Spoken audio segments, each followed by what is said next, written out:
Whoa, brag. Are we here? Sorry, let me just put my Switch 2 down. I was busy playing Mario Kart World. I didn't see you. Screen. He pulled a, I didn't see you there. Didn't see you there. That's right. I like that it's still on the start screen. You got to see the logo. I mean, come on. All right. This is an award-winning show. Yay! Award-winning. I'll explain coming up. Start this thing.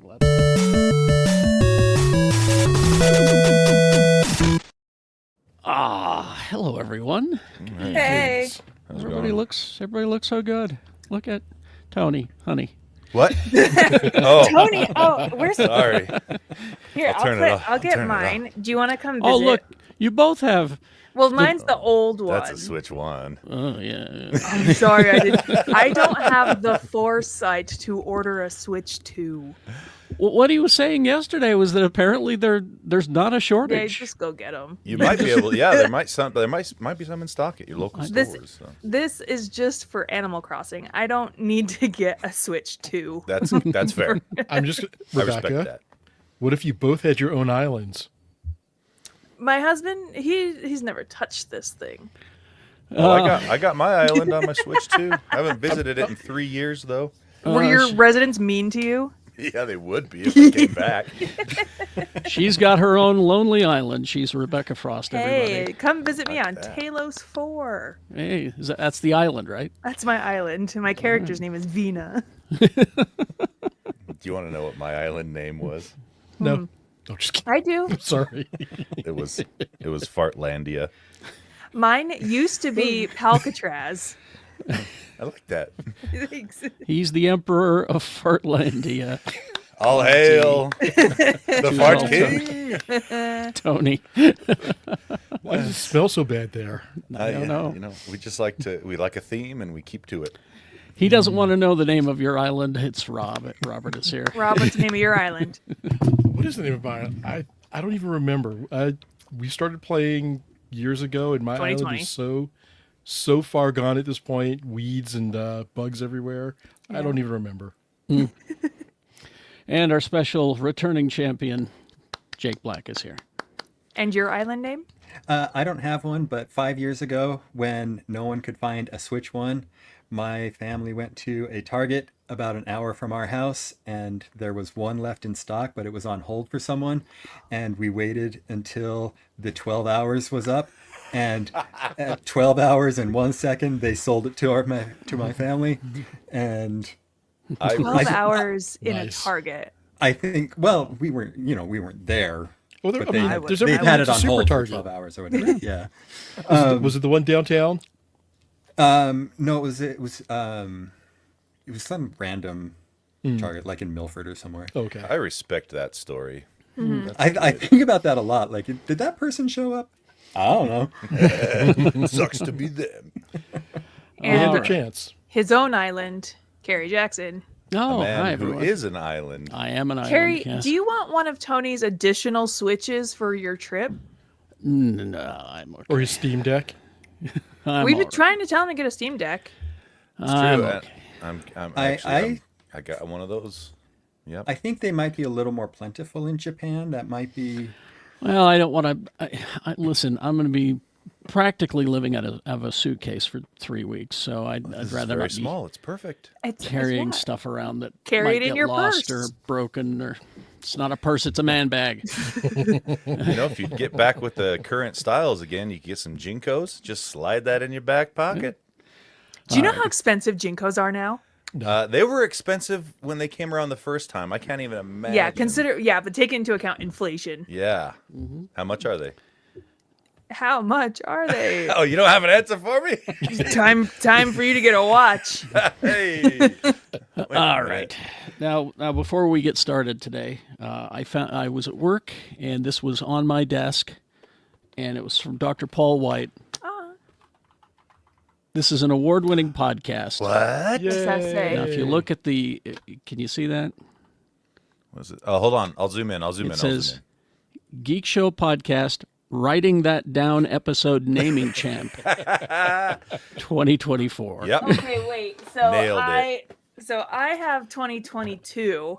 You have the naming the episode. See, I have the writing the episode name down. Yeah, no, that's what writing that down. Oh, there you go. Episode okay. naming camp 2022. Oh, I hope to be an award winner someday. Carrie, Someday. I don't feel like we you can- should we be can allowed vote. to win that award. I was not expecting. I didn't know I was nominated. It's just a thrill to be nominated. You know. It's, Anyway, we got a lot of trailers to get to. It was crazy It was that a one crazy- day. Yeah, it was like in one day, wasn't it? Yeah. Let's begin with the one that most of Geekland is talking about, and that's, I wish Lee were here to talk about this, Guillermo del Toro's Frankenstein, Frankenstein. Hot, with, hot, hot. with plenty of Oscar Isaac to be had. Wow. Christoph Waltz, Mia Goth. It's going to be on Netflix. I predict that they will release it in theaters for at least a weekend, Yeah. I hope so. because I'm sure they want to get some of that Oscar buzz. But, because you've got Guillermo's Shape of Water, Pan's Labyrinth, he got all the Oscar. Pacific Rim. Pacific Rim, yeah. Hellboy. Hellboy. Hellboy. But this was interesting. This is, I gotta say, it made me interested in a Frankenstein project because, we've had these Frankenstein movies come and go, and they all claim to be, we're adhering to the original text, argument, and they've been okay. But if anybody can make this movie, it's the guy who can quote, pages of Frankenstein out loud from memory. It's the guy who makes you want to bang a monster. What? Yeah, but what? Like what The Shape of Water was all about, man. Hellboy, Yeah. Pan's Labyrinth, any of them. Name Now, see, Guillermo del Toro. Now, He see, I also get, has a theme and sticks with it. yeah, I get in arguments with Gina at work about Shape of Water because I say that's his Creature from the Black Lagoon movie, and she says it's just a remake of Splash. Oh, You're Why both can't it right. be both? You're both right. yeah. I'm just saying, if Doug Jones is involved, there's some Well, I love don't to be see had. his name This anywhere. this is Jacob Elordi. Oh. Now, I've not read the book, and again, if Lee were here, he could tell me. The creature in the book wasn't like deformed or anything like No, yes no, in he was Universal, intelligent right? and everything. Yeah. Yeah, so It wasn't David Humans. Harbour. Humans were the monster. yeah, Yes, because they always are. so yeah. No, it was intelligent creature. It was very self-aware and seeking purpose. Yeah. What was There's it an a- allegory for? There's a really interesting take on Frankenstein in a series of novels by Dean Koontz. And I actually quite enjoyed those. It has Frankenstein's monster and Frankenstein. Dr. Frankenstein is still around as well in modern times. It's pretty good. Because spoiler, doesn't the creature kill Dr. Frankenstein at the end? Spoiler it's alert. I don't it's know. the book's over 100 years old. Come on. If you had time. I will. So this movie comes out in December. I will have read the book by then. Here's the thing: why not release it on Halloween? For God's sake, look at that. Missed opportunity. Is there anything else coming up around Halloween movie-wise? Isn't there one coming up like the 24th? I look it up. I don't know. Anyway, so it just looks great. Go and watch the trailer. Like I said, I'm actually excited about a Frankenstein project. So I'm going to consider this movie a failure if I don't get Jacob Elordi and Oscar Isaac doing "Put on a wing." If I don't get that, this movie is a complete wash for me. So you do have Tron, the Oh, Black yeah. Phone 2, we'll Mortal get- Kombat 2. Yeah. Immoral Wombat too. Sweet. Immoral Yeah. Wombat is my band name. It's the name I danced Pets to on during a college. train. Let's see. Halloween adjacent. September or August 6th and September 3rd on Netflix. You can go and watch the first 6 minutes, and I encourage you to do this. Watch the first 6 minutes of Wednesday season 2. That It's knife would be so hard to cut with. it certainly would. Well, it's a bread No, knife. it's a serrated knife. So Capital Really cut- S. You're only cutting loaves of bread with that, really. and doing irreparable damage if you stab somebody with it. You got that right. The 6 minutes that are out there of this season 2. It's the first episode, the first 6 minutes of the episode. We learn what Wednesday has been doing on her summer vacation. She's been practicing her psychic powers, which I didn't know Wednesday had these abilities. I'm sure. She's got some psychic powers, and she's been hunting a serial killer. Okay. A serial killer that she's been hunting since she was 11, apparently. She's doing a Dexter? Yeah. Okay. And so the trailer, the 6 minutes of it starts with her tied up in a basement at a table, gagged, surrounded by creepy dolls. That's just nap So she's in time. heaven. Yeah. She's loving it. And we're getting her internal dialogue where she says, this serial killer is mistakenly thinking that I'm his next victim. And then she explains, I've been hunting this guy since I was 11. And then that flashes to a black and white to a class presentation of an 11-year-old Wednesday Addams in a school class up at the chalkboard going, "This is the killer. He is Oh my gosh. he is known as the." It's really pretty cool. But you don't trifle with Wednesday Addams, is what I'm saying. Sure.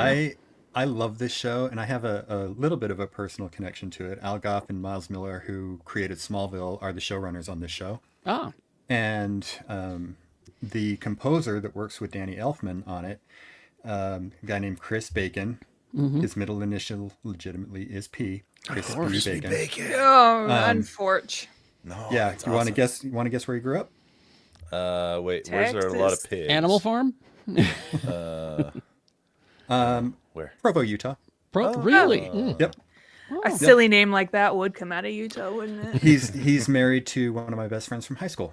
Ah. So yeah, Well, the rest of the family is going to be in this season, including we finally get a look at Grandmama Hester Frump, Yay. played by Joanna Lumley from Absolutely Fabulous.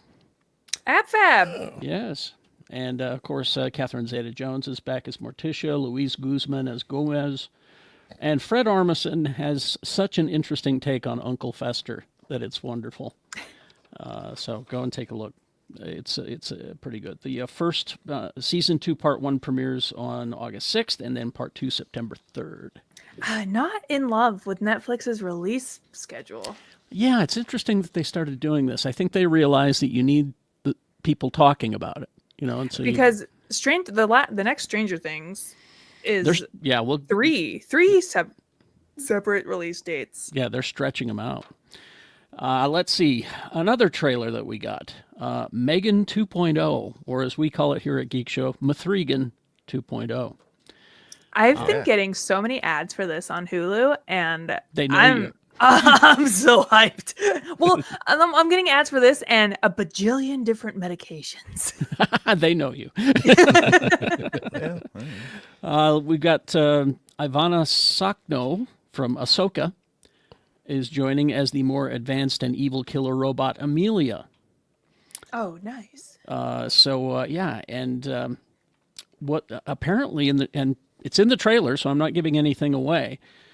They figure out a way to put Megan's brain into Allison Williams' body so that Allison Williams can move like Megan and kick ass like Megan. Full an upgrade. Okay. So it looks ridiculous, and I'm sure that's what they're going for. So. Yeah, they've leaned into the campiness of it. Very looking forward to it. Yeah, which is great. Yeah. June 27th is when that opens, but go and watch Did that. they model this after a young Amanda Bynes? Because that looks a lot like a young Amanda Bynes. That's what's her name from Ahsoka.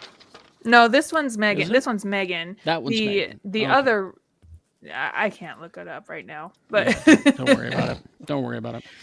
I can see that, Tony. And also, it seems like the character behind her is a bartender from like Section 31. No, man, that's Daft Punk. Yeah, it's done. that's Daft Punk. It's Raft Punk. When you can't afford Daft Punk, you get Raft Punk. It's their The cheaper Temu cousin. Yes, the Temu version exactly. Let's see. Oh, now this was the trailer that I was the most excited about this week. I just, because I'm such a fan of the Alien franchise, There it is. Thank you, Rob. We got our first big look at Alien Earth, It looks so good. and it looks great, doesn't it? It is a good time to be an Alien and a Predator fan. Yes, we'll talk about that coming up. Boy, Noah Hawley's Alien Earth, and we've told you the plot of the whole show in previous episodes, but that's August 12th. Go and watch this trailer. It'll get you excited for this. There's an interesting thing on Hulu, going back to Hulu. Yeah. I was watching one of the trailers for this week, and as soon as it finished, another completely different trailer started.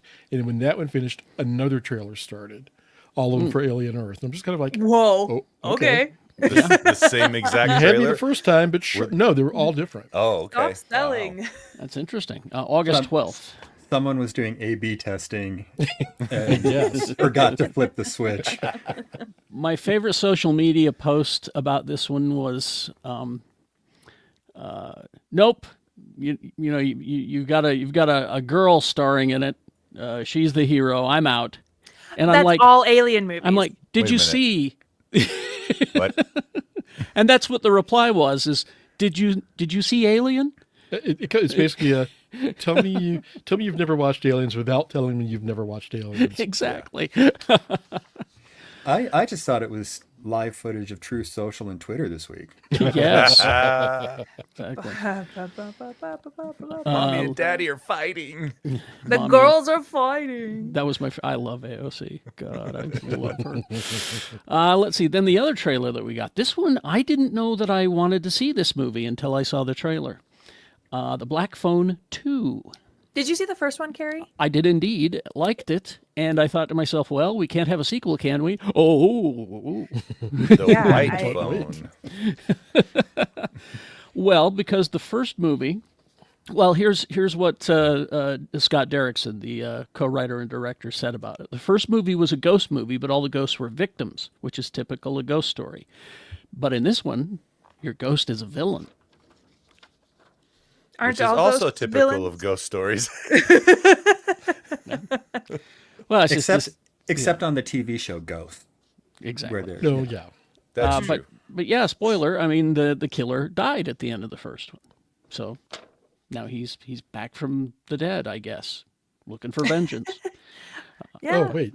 That sounds like a Nightmare on Elm Street. No, wait. Shocker. No, wait. Hell didn't want him, so they sent him back. Yeah, I'm one of the few people that actually kind of enjoyed Shocker, by the way. Ross. Shocker was so ridiculous. It was so over the top and stupid. I loved it. Anyway, so yeah, go watch that trailer. It's pretty good. I'm looking forward to it. A lot of good stuff headed our way, I think. I agree. Let's get a little housekeeping done here. Of course, take advantage of our merch while you can. Oh, shoot. I forgot to get my flag and bring it downstairs. I got mine right over there. I need to steam it. It's got some folds in it. Yeah, see, that's why it's so far away, so you can't see the wrinkles. Can't see Pop the it in the wrinkles. dryer with a wet towel. You need to send That's a good idea. my friend Ivy over with her steamer. Just pop it in the dryer with a wet towel. Okay. All right. God. You better do it, Carrie. Just do it. It's so And, easy. I also ordered one of these snapback hats, and if you're into that style of hat, these are quite nice, actually. Carrie, I have never I should get ever another seen one you of in a those. snapback. I used to wear the baseball style hat a long time I ago. don't Very believe long you. time. Carrie, I've Very- known you for 15 years, and I've never seen you in a baseball Carrie style came out of hat. the womb wearing a fedora. I think so. They have have been- snapback fedoras now. Yeah, I have been wearing It'll fit this These- big head? these style of hats since 1980, actually. But anyway, but they're good looking hats, and the shirts are nice too. So get them while you can. Like I said, I am 85% sure that we're going to shut down our merch link and site when I get back. Whoa. And yeah. So just a little heads up there. Also, our Patreon. That's how you can support the show. It doesn't cost much, and it helps us do this thing. It's geekshowgotthiscovered.com is the link to our Patreon, because we found that people have trouble spelling the word Patreon. So yeah, just hit that and go there, and you get the TV show in space early. You get videos. You get the after party. That's the thing that people seem to be most excited about. Is that Oh, I see. We haven't posted today's after party. Oh, dang it. Hang Somebody on, better I'll dump get it. Sorry, Tony. Good call out. I We just said continue that. this after we finish this show. We continue doing more, and it's only for our Patreons. All right, and of course Lee George Cade, everybody, fine family member of Geek Show. His health issues are still an issue, and it's very expensive because we live in America. Isn't it so cool? Yeah, this is how you pay your medical bills these days, kids. America. Because the insurance company, when they say they have your best at heart, no, they're lying to you. This is how we get things done now, and every little bit helps. This is the Venmo QR code to Lee's bank account, and it goes directly to him to pay medical bills. There's no, taken off the top. There's no middleman or anything like that. So help a brother out. All right. Let's see. Oh, another trailer that we got. We still have 2 more trailers. I'm sorry. We got this one, GenV Season 2. Oh, man. Very this trailer excited. was so good. 3-episode premiere September 17th, and then a single episode every week through October 22nd. It is GenV Season 2. And it looks like they're getting ready for a Soup's Human War, is what it looks like to me. I'm very curious how they're going to talk about or deal with the death of the actor that played. Oh, I know. I can't remember his name, but how are you going to write that into the story? Like it, I don't know. It'll be tricky. But I loved man, him so much. that first season was so good. This show is set after the boys' 4th season, amid Homelander essentially ruling the United States. And a reminder, gentlemen, Homelander is not to be looked up to. Not a good guy. He's the villain. All right. After this week, do you think the writers of The Boys were like, oh my God, we have to go back and add more in? Add that in. Yeah. So it's fascinating how, especially on The Boys, how they were able to see. And again, they're not psychics. They just know history. And they were able to see this is the direction that it's going.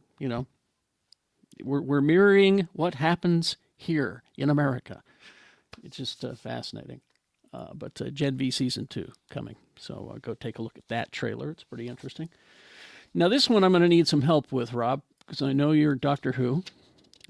Okay. You're a Doctor Who. Rob's the new doctor? What? Breaking Sure, news? why not? Oh my God. Hasn't been announced yet. Hey, congrats. The war between land and sea. Mm-hmm. The Sea Devils return, and there's not a Time Lord that can save us, it says here. I don't believe that's true. Well, with the kind of conclusion is. of the latest season of Doctor Who, we're not sure what's going on.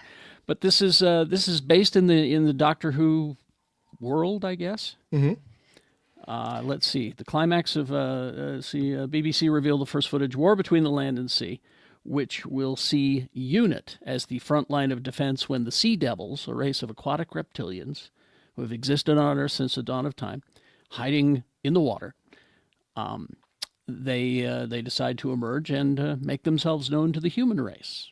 So, Atlantis and Aquaman in the DC Kind of. universe. Mm-hmm. Kind of. Doctor Who has done other Saurian races. The Sea Devils, the last time I remember seeing them, I think was when, I want to say Matt Smith was the Doctor. And the episode was on a submarine. And this crew had found, I think they'd found one of the Sea Devils, if I remember correctly, just like during an exploration, and they brought it on board, and all hell breaks loose. So I can see, they were in Jodie Whittaker? Okay. Oh, that's right, they were, yes, with the pirates in China, if I remember correctly. But they are they're not fans of the hairless apes. Let's just put it that way. And Unit is basically Doctor Who's Shield for all intents and purposes, or Checkmate. They are the super secret, not so secret government agency that handles phenomenology. Now, I don't know if you recognize her there, but that's Gugu Mbatha-Raw. You can tell by the chin. Yeah, she's wonderful. So anyway, yeah, that's coming sometime in 2026. But I watched the trailer and I was intrigued. I went, oh, okay, that could be interesting.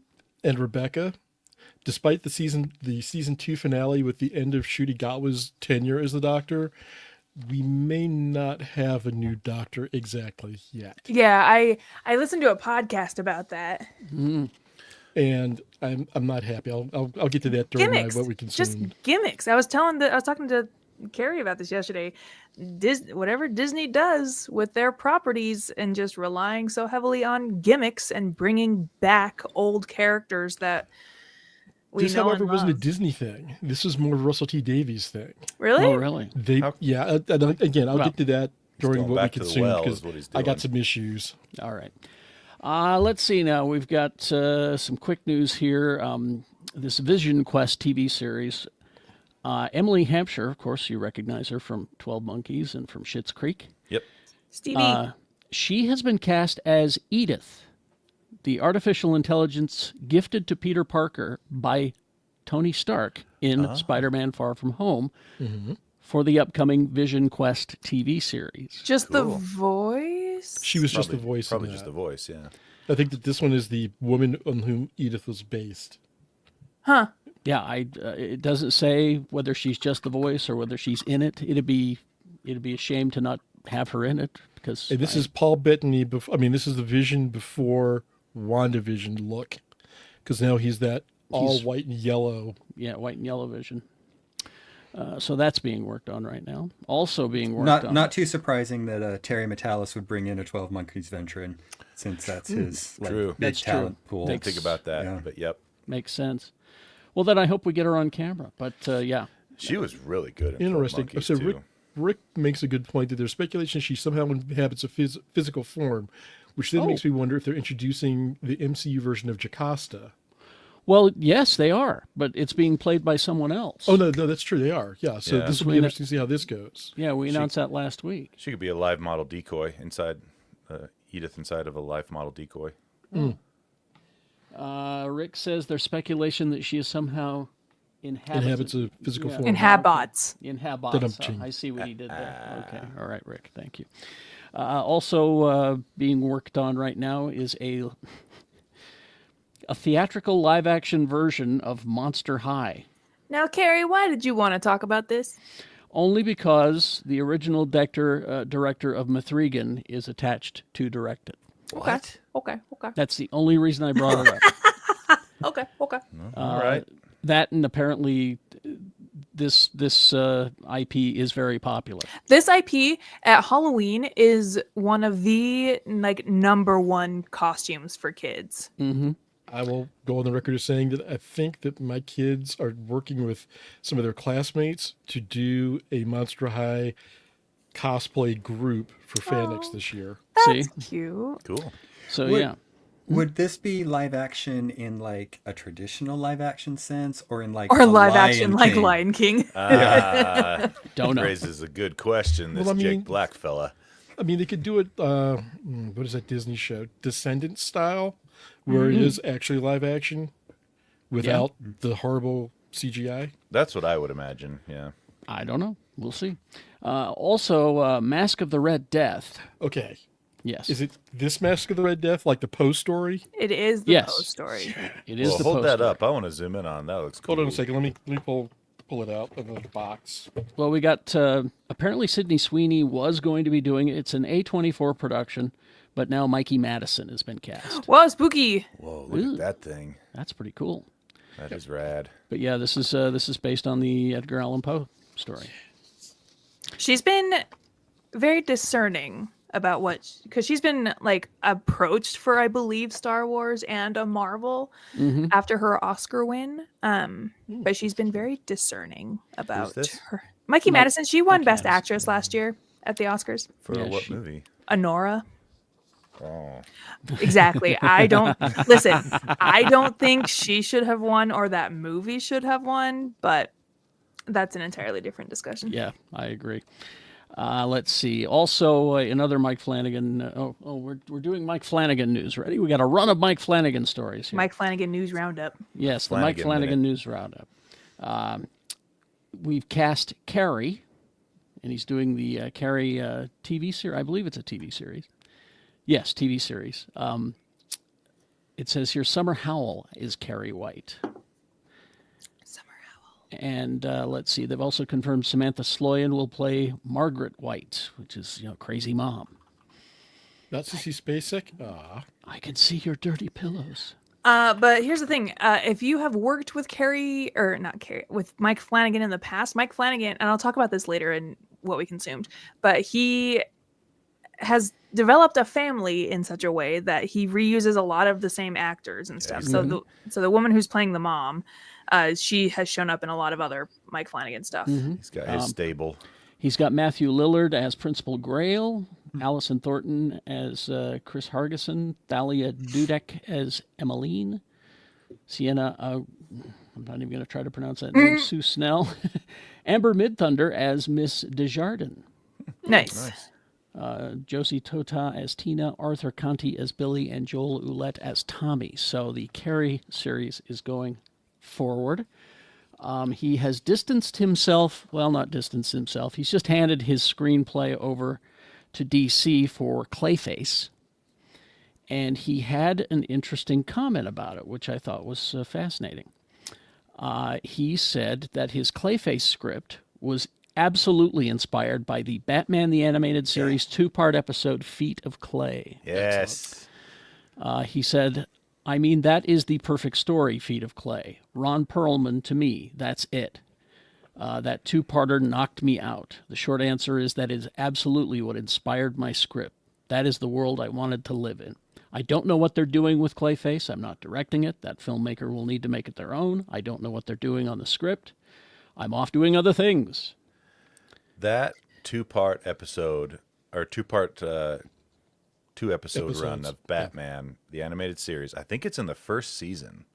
I think you're right. It is one of the best Batman stories, I think, of all time. It's like 45 minutes total run time to watch both of them, and it tells such a good story about who Clayface is, how he became to be, and what he's about. And it was so good. He's also plowing through piles and piles of Stephen King's The Dark Tower material. Oh, now we're talking. Please don't, Okay. Mike Flanagan, don't I make will- me read The Dark Tower.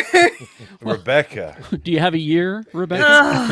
It's pretty good, Rebecca. No, I don't believe you. No.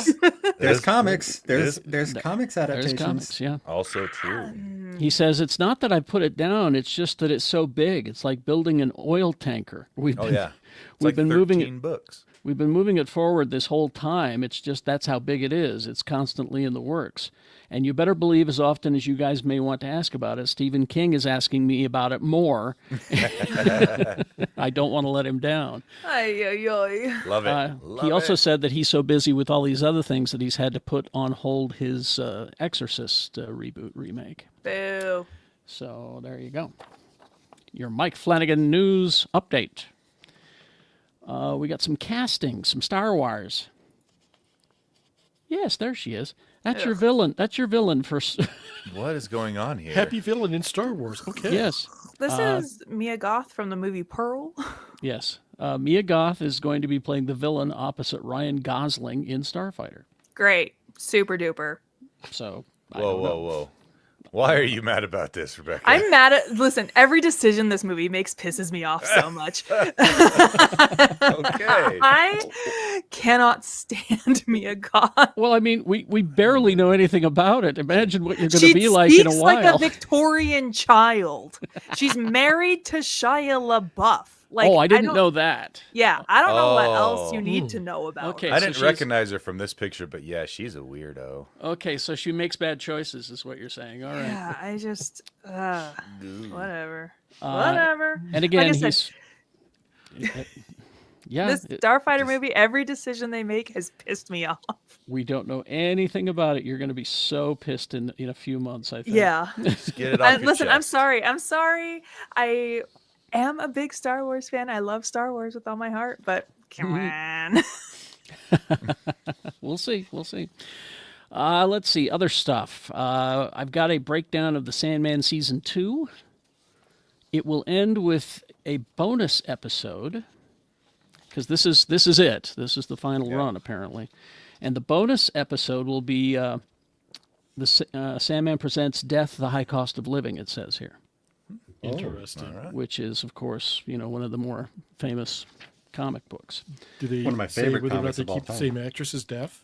Apparently, yeah. Oh, yes. She was fantastic. She was So very there's- good. There's going to be 11 episodes plus the bonus, so a total of 12. They did that with the last season, though, right? They had like a bonus episode. I think so. Yeah, the bonus episode was a couple of shorts kind of stitched together, and they were quite good. So here are the titles. Tell me if any of these sound familiar if you've read the comic. July 3rd, they drop 6 of them, and that is Season of Mists, The Ruler of Hell, Yep. More Devils Than Vast Hell Can Hold, Brief Lives, The Song of Orpheus, and Family Blood.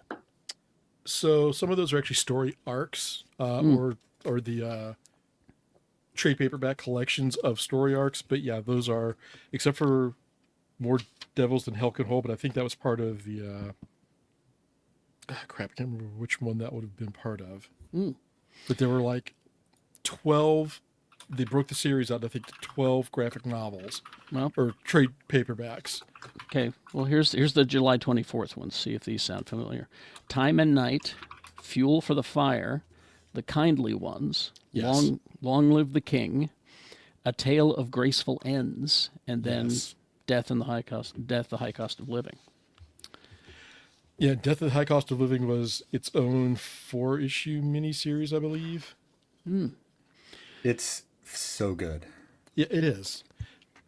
It's I'll have to unfortunate pick it that we've had to come to the point of having to separate art and artist so many times now. Yeah, But- it is. There we are.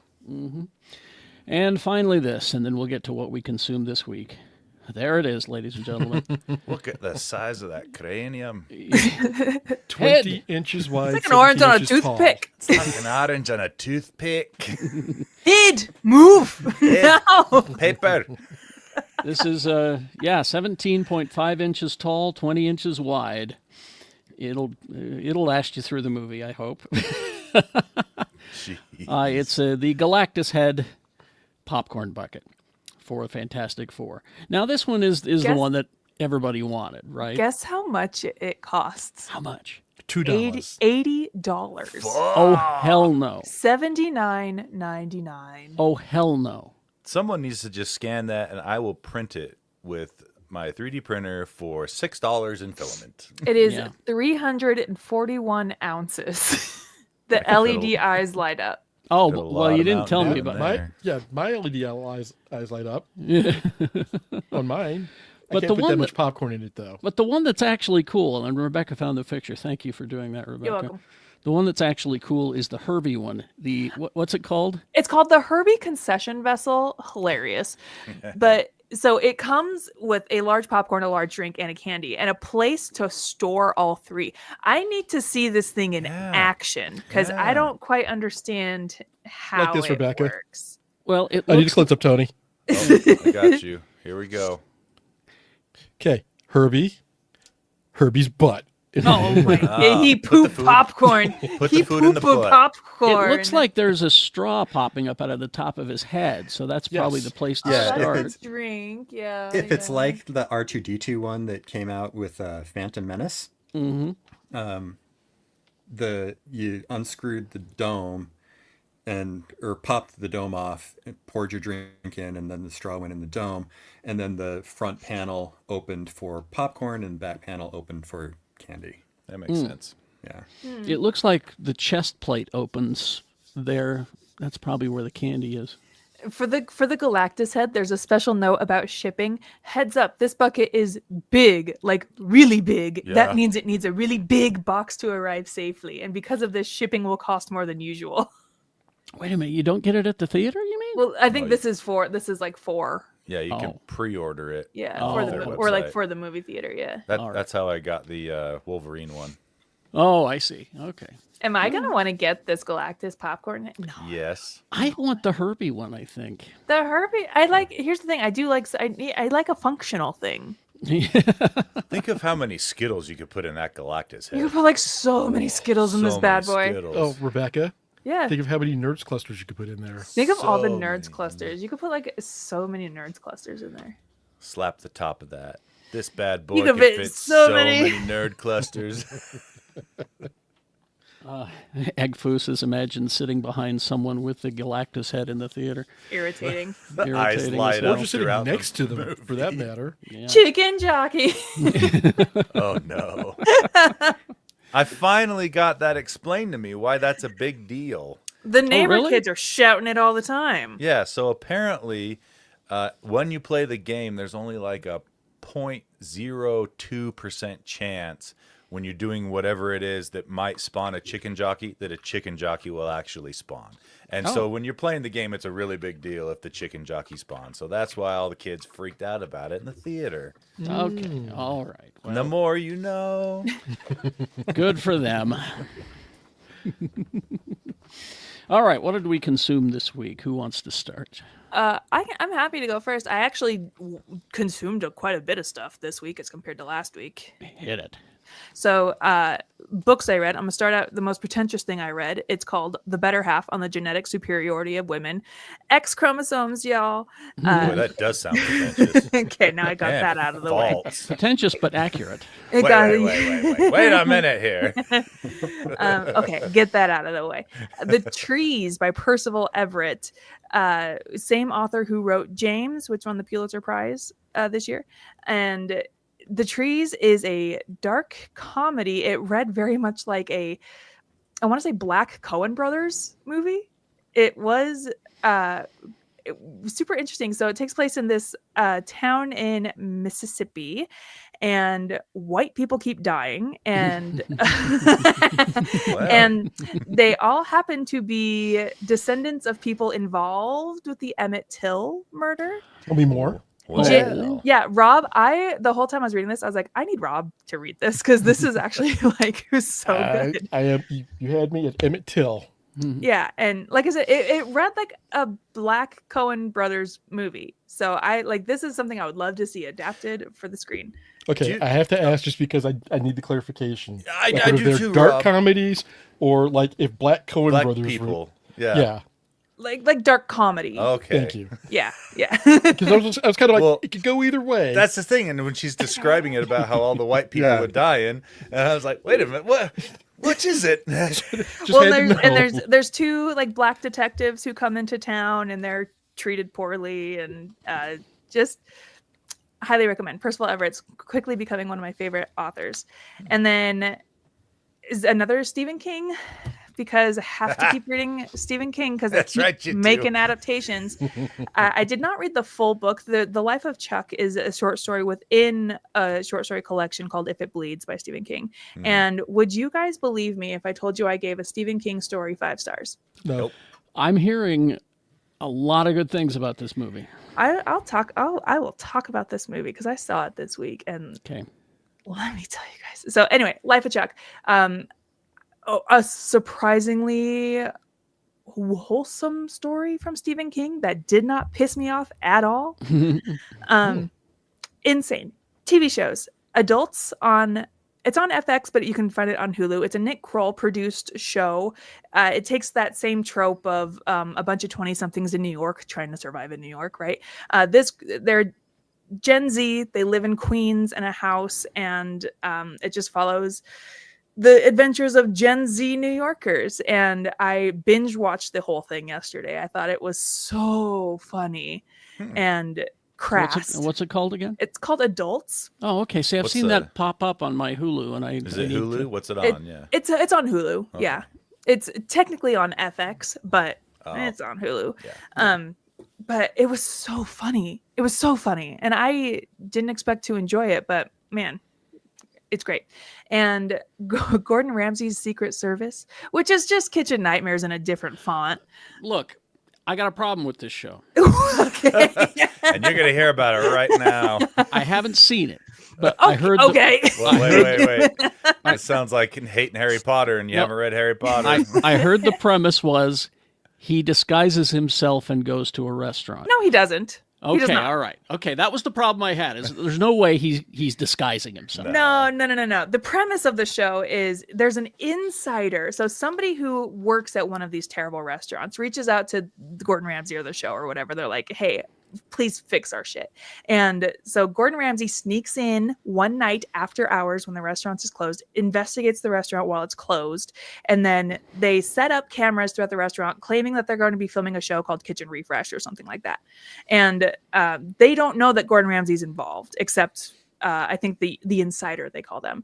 And then Gordon Ramsay observes from the world's most obvious surveillance van and observes the goings on in the restaurant, the kitchen, and then he comes in and yells at everybody, and then they do Kitchen Nightmares.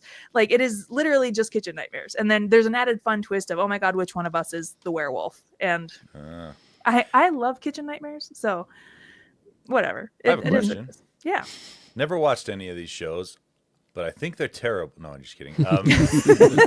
What? I haven't watched any of these shows, but is there ever a time where he goes in and looks at a restaurant and he's like, I can't find anything wrong with this. I don't know why you're losing money. Yes, in the Really? UK version of Kitchen Nightmares. The UK version of Kitchen Nightmares, he is a lot nicer.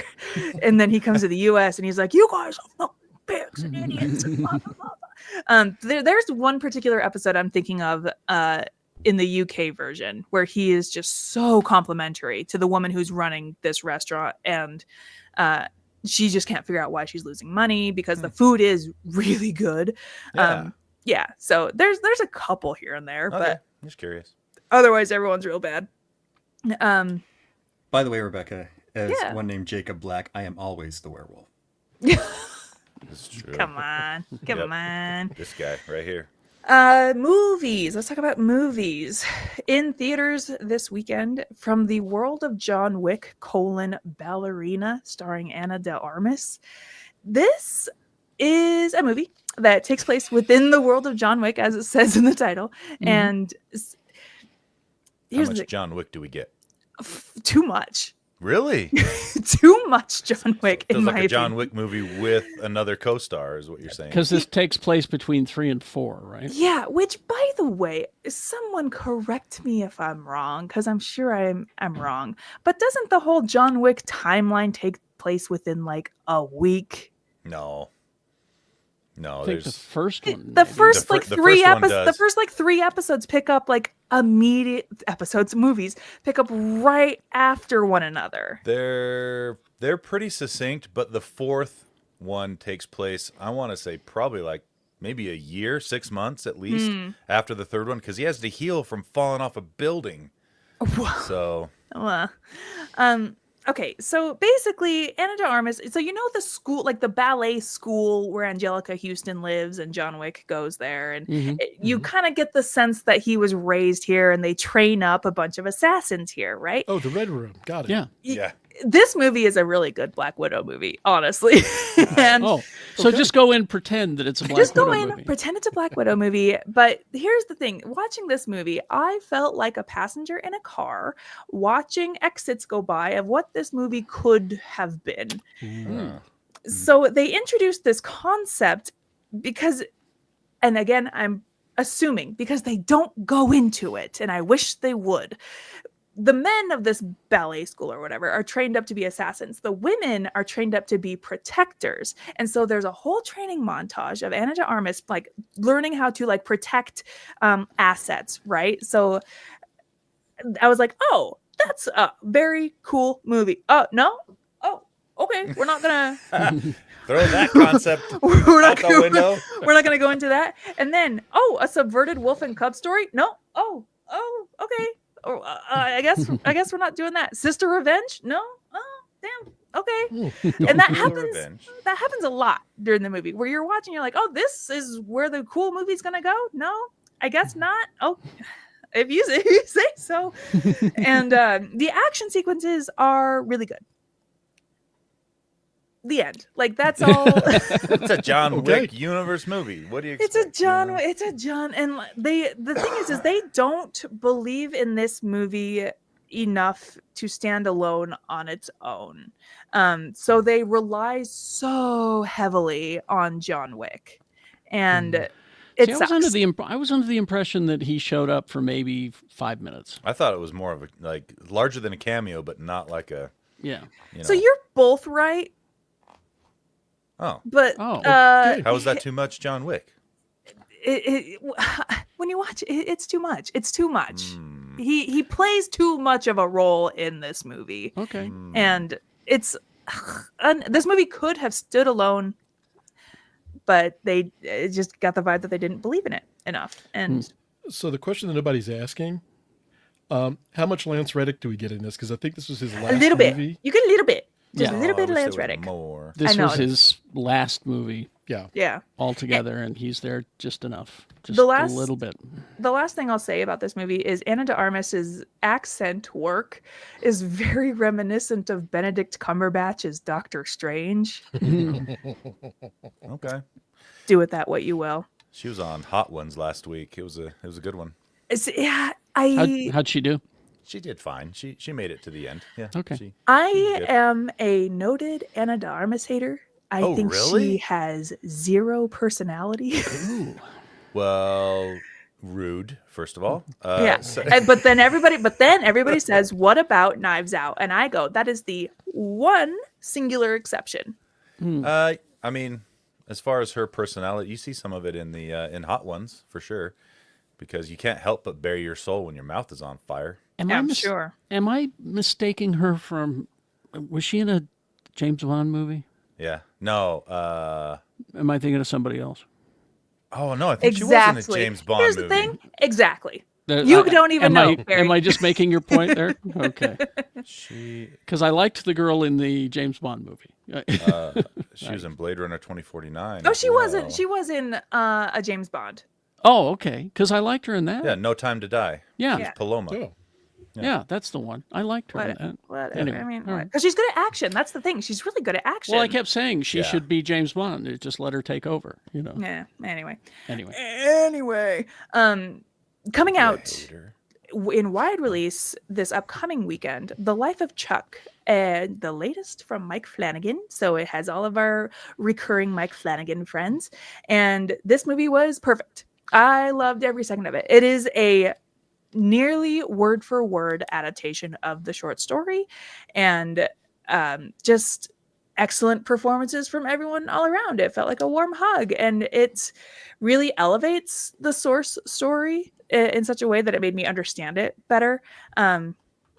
This is really good. It's just really good. That's all I have to say. Everybody's talking about this movie and how it's going to win tons of awards. I have a feeling it's going to underwhelm at awards season. Really? I don't know why.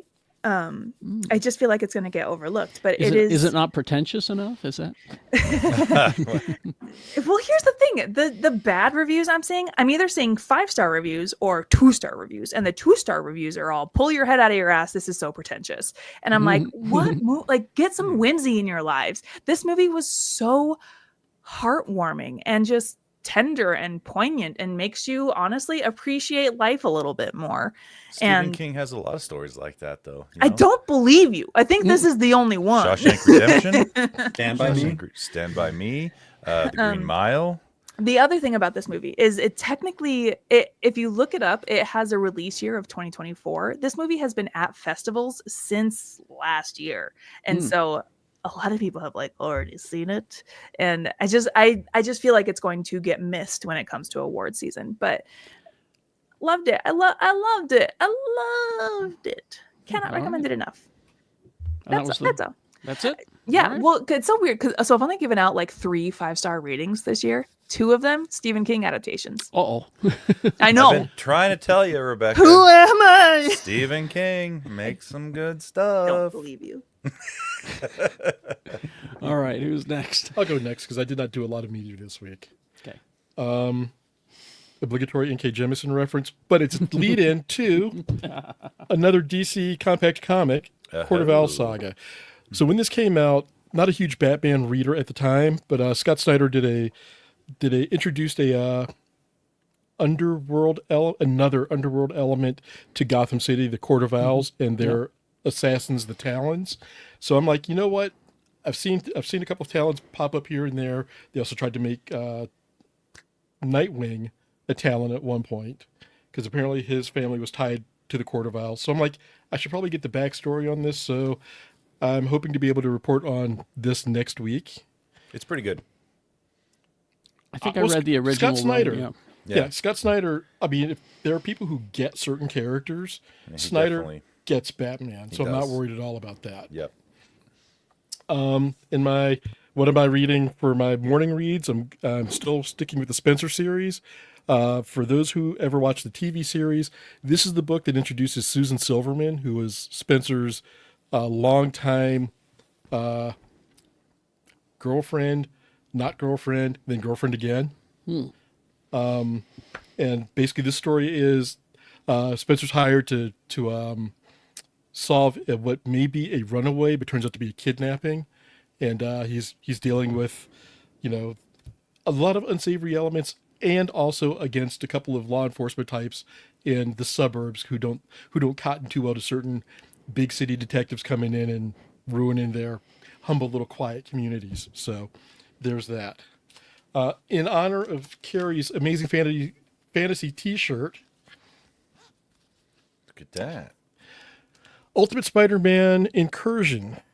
So, for those who don't know, Miles Morales originally came from the Ultimate Universe. When Marvel had their Secret Wars about 5 or 6 years ago, they smushed all the worlds together. Miles wound up on Earth 616. The Maker makes a deal with Miles and goes like, "So, you want to go back home?" And Miles is like, "No, I'm good." But the Maker left Miles basically a blank business card that is actually a portal that Miles' little sister finds and falls into.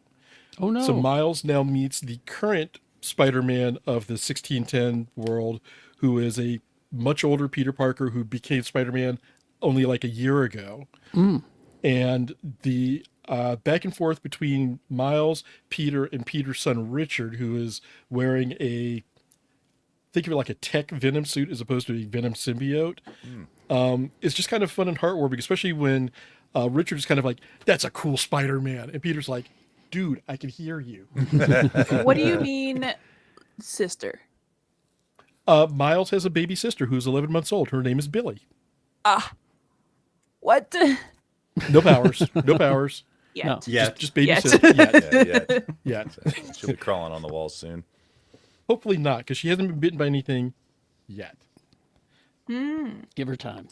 Yeah. The Moon is Following Us, number 10. This concludes this miniseries, or I guess it's a maxi series, by Daniel Warren Johnson, who recently had a run on Superman. This, again, I really can't recommend this series enough for looking at, the power of dreams, the power of nightmares, and what parents do for their children to support them. And this one has a really nice kind of full circle with the daughter doing something for her parents in this. And it's a little bit of horror, a little bit of suspense, a little bit of fantasy, and just two parents who are trying to do the best for their kid and the travails they go through to try and save their daughter in the process. So I do recommend this highly. Really quick, Absolute Green Lantern number 3 and Absolute Superman number 8. Battleground Smallville. Lois Lane and Jimmy Olsen are fighting over who should be able to bring in Superman. And all hell breaks loose when Christopher Smith, Peacemaker, shows up and is like, "I'm taking him." and it is Really? Okay. the take on this Peacemaker is an extreme version of even what we've seen in the Peacemaker TV show. Literally a man who would do anything for peace, but he does not take orders well.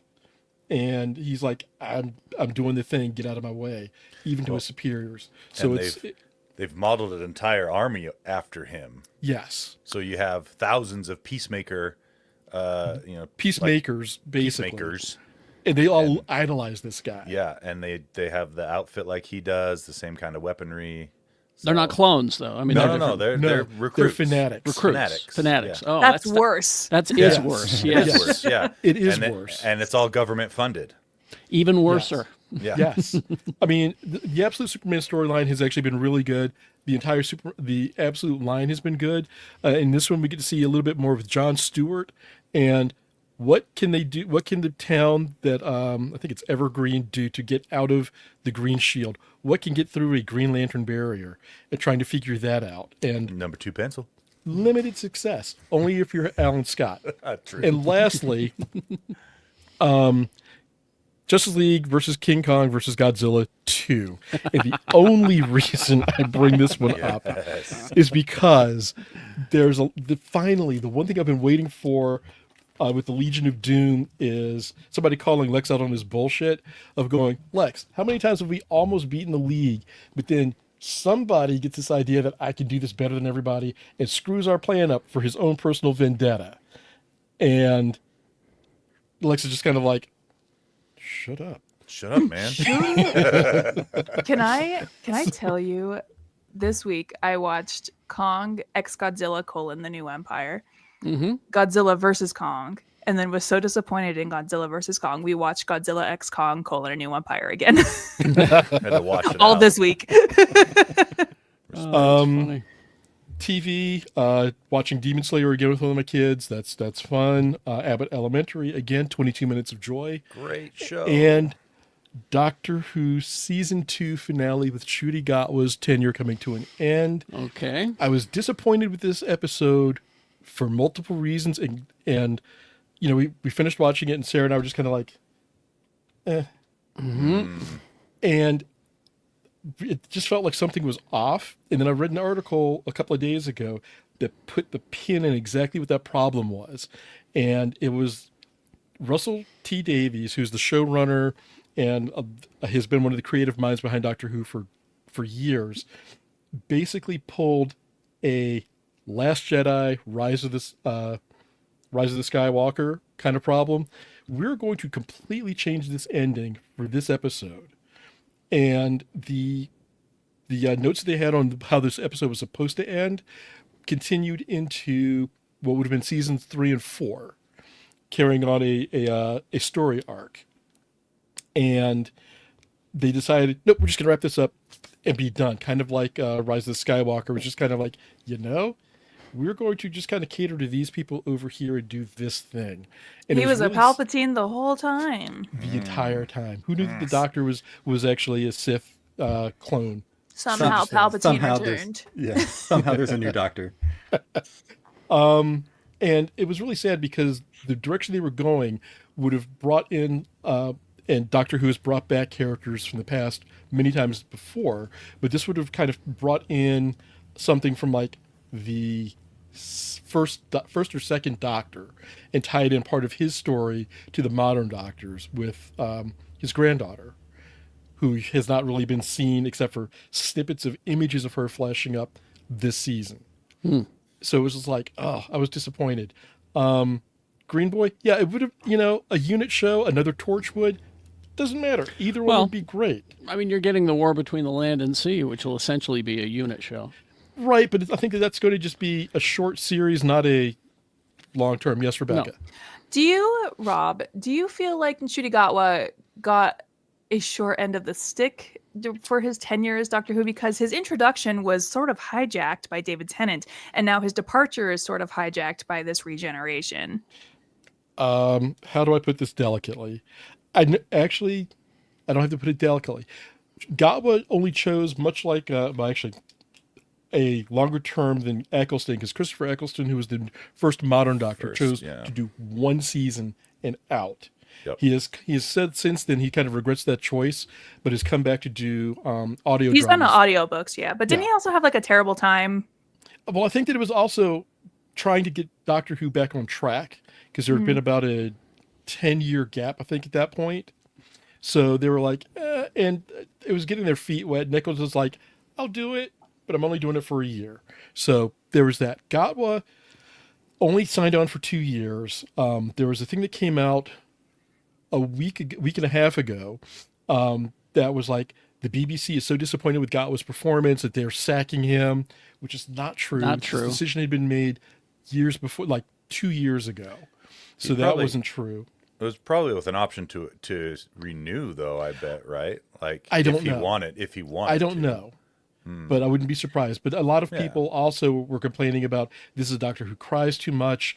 There were nobody came out and said the thing, other than he's too woke. Which this Doctor was specifically written in a way that was different than the previous 14 Doctors. In that, Yeah, because this Doctor was more like emotionally intelligent and like had let go of all of his previous baggage that made all of the Bingo. previous Doctors cranky. exactly. Oh, So this okay. Doctor actually had full run of emotions, and was not afraid to show them and share them. And I think that Ncuti Gatwa did an amazing job with that. And I would have loved to have seen him continue on. I hope that since they've kind of gone back and forth with flashbacks to other Doctors, whether they've done a bi-generation or just a flashback from the actual Doctor themselves, to bring him back, or just a special with him. It's just like, oh, hey, here's a like they did with Matt Smith and David Tennant, where the two Doctors meet, and then they meet the John Hurt Doctor and go off and have adventures. But anyway, yeah. So, sorry, and Rebecca had mentioned about Disney having a problem with their properties. This wasn't a Disney thing. This was actually a BBC thing. The Disney portion of this is just a Disney, not DC, was distributing this in the American markets through Disney Plus. It was still a BBC show. Yeah. Okay. Yeah. Very, very last thing. Yeah. 2 years ago, 2.5 years ago, NASA launched a project called the Artemis mission, which is to return the U.S. to the moon.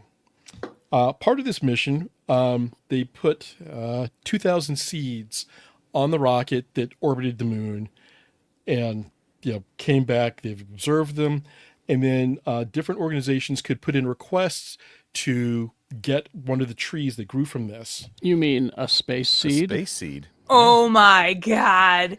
Indeed. So, my wife, who works for the county library, was like, guess what we're doing? So she put in a request for it, and then waited and waited and waited. Space and while is we a were in big France, she got notification that you've been selected to get one of the trees that was on the Artemis mission.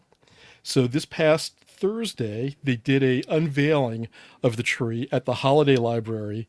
So if those of you who live in Salt Lake care to see a tree that started its life in orbit of the moon, you can go and see Artie, and it is they've got some facts about it. You can go in and learn more about the tree and the mission. They even did things where you could like make your little pin. Oh, cool. God. But it was quite the fun thing. It was kind of nice to be able to go, we've been following this for 2.5 years, because like when they did the launch, this is one of those wake the kids up, let them see, because we talked with them about it. They were like, well, that sounds cool. So they've been following it with us for the past 2 years, and now we've got a tree to show Excellent. for it in Holiday. Excellent. So you okay, so it's at the Holiday Library. Okay. It is out front. You can't miss it. It's fenced off. It's the but I one mean, it's- is it the one across the street from Olympus Junior? Yes. That's okay. That was my old library. All So there right. you go. Good job, Rob. Thank you. Tony. Well, first of all, be wary of space trees. You don't know what got on those seeds while it was in space. Just, Eugenics. Very good. just I think that's So a you're very saying we good should Rick call and the Morty tree call out Con there, instead. too. no, I want to go up and see that. That is way That's cool. so cool. Does it have like a plaque or something? It doesn't have not as yet. There's also not the first tree in Utah that's done this. During the Apollo mission, one of the Apollo missions in the 70s, there was a tree that exists down by the old prison grounds that grew from a seed that did that mission. And there had been another tree up by the Capitol that was destroyed during the tornado in 98, Oh, crazy. Did not know that. 99. Oh, let's see. Movies. I didn't watch any movies. TV shows. Rebecca, I hate to do this to you. You got to watch The Rehearsal season 2. You know what? You got to. You got I it. know. Boy, that People have was been easy. saying. People have been saying. I don't want to. I was ready for a fight. She just rolled No, over. I know. All right. Yeah, I know. But the premise of this particular season has got me so intrigued. I would say for a solid 70% of this season, you can't even really call it a comedy. That's literally what everyone's been saying. It's People are just- like, "How do I describe this show?" It's just interesting to kind of see where his thought process goes with this concept. Yeah. And I really enjoyed it. I watched the finale yesterday, and I was just like, I don't even know what that was, but I liked it. Like it was really interesting. So check that out. Okay. Episode 10, the finale of Hacks, was this last week. Oh baby, So good. so good. Can't wait And- to see where they go. Yes, exactly. I can't wait to see where they go with this. My wife found this show on Hulu. It's from the UK. It's called Big Boys. Any of you guys Big heard of boy. this show? She like a big boy. It's a coming of age comedy written and narrated by the guy that it's about. And it's got the main character is the boy from Ipanema. from Dairy Girls. Wait. The cousin that went Oh, to the the all girls cousin? school, who's from Yeah. London or whatever. He comes up and lives with Yeah. them. So he's the main character, and it's kind of like a coming of age. It's him, and it's his first year away at university, and coming to terms with the fact that he is and being open about the fact that he's gay. And the not roommate, but his next door buddy as well. And he is 25, so he's kind of it's his first year's away. He's kind of a non-traditional student at the university.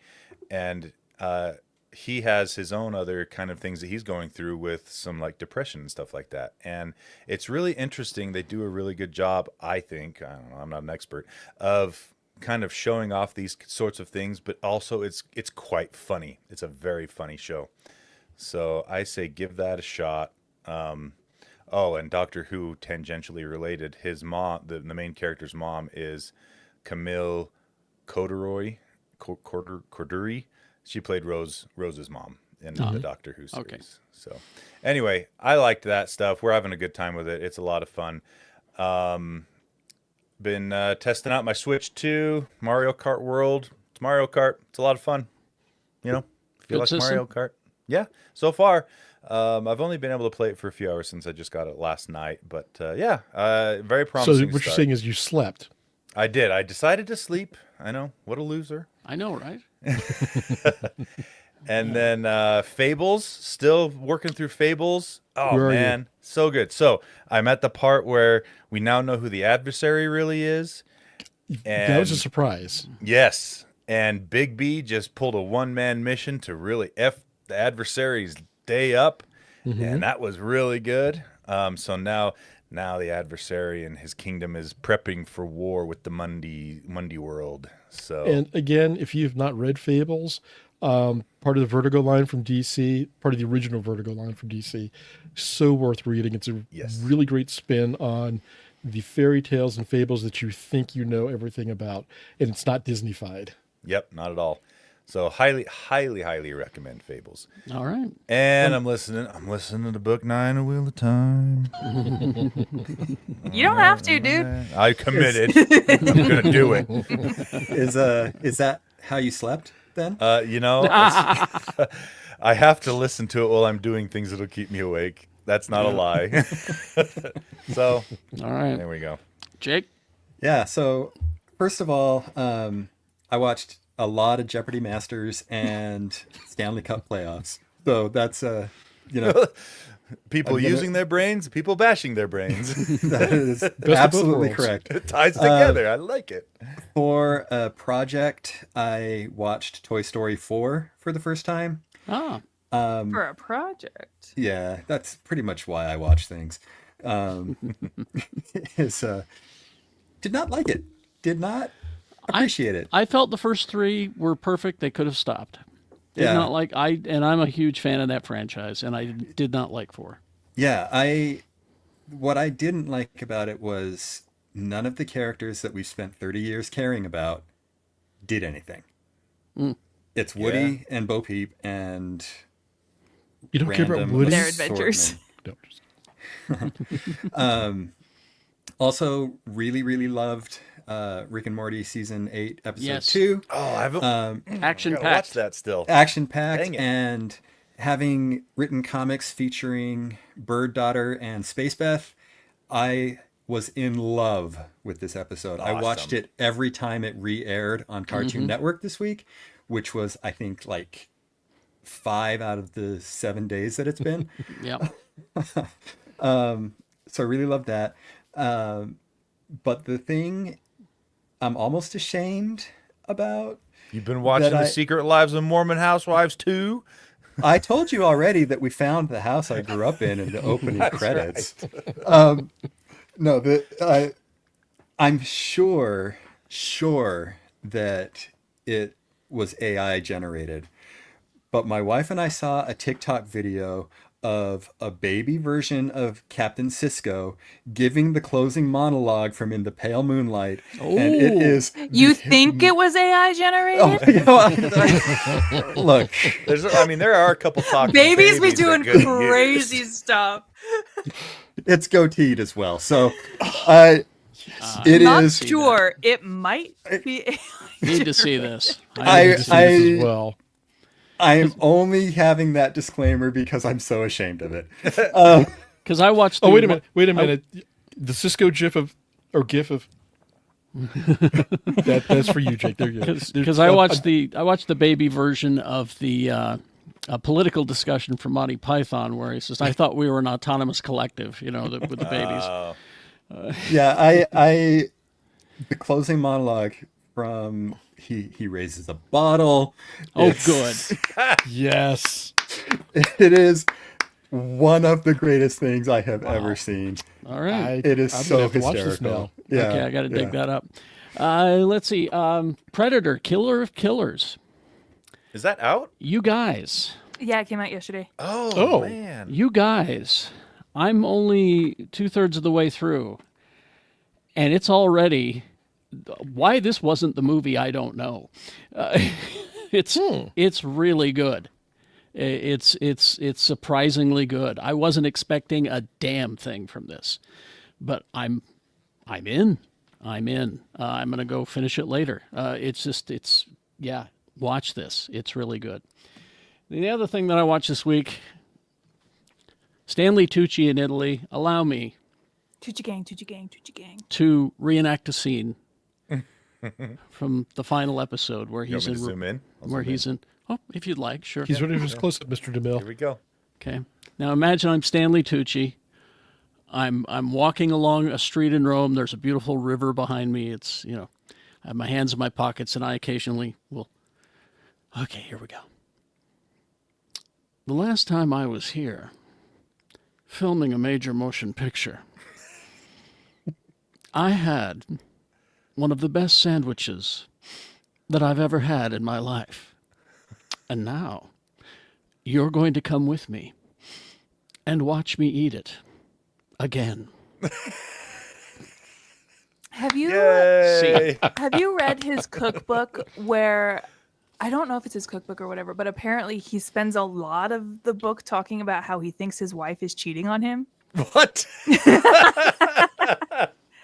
There's like undertones of accusation throughout the book. Kitchen confessional. Now that was the beginning of the episode. The end of the episode was a little awkward because he's in the middle of nowhere.